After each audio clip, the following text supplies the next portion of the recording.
after 3 years, we are considering budget, basing it on our #1 revenue at $2.18 million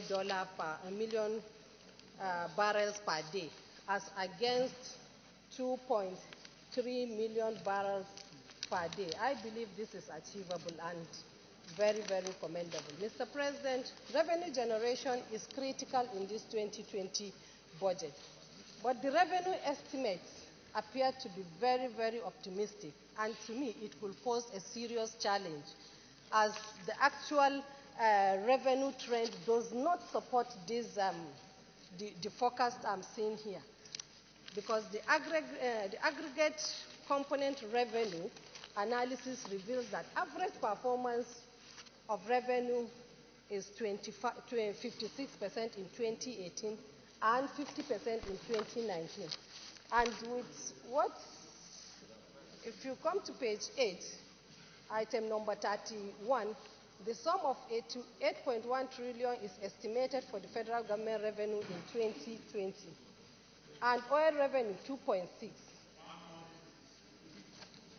I didn't spend up to 2 minutes, Mr. President. They add non-tax 1.8, while other revenue 3.7 trillion. Mr. President, if we look at our revenue trend of 2018, the other revenue was estimated at 1.8, while we got only 68 billion, which represents only 4%.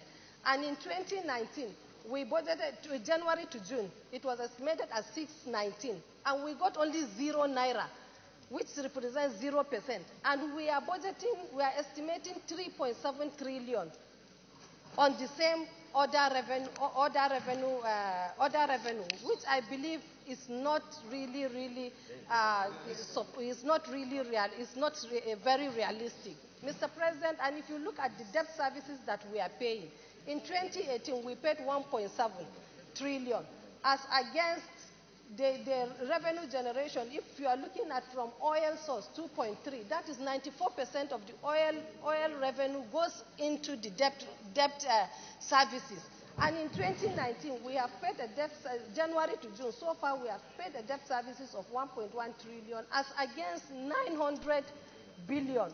Which the meaning is that we had to look for another funding elsewhere to pay off just that debt. So, Mr. President, if you look at the terrain, I think we need to really look at this budget critically, because the revenue estimated does not support this forecast. Thank you very much.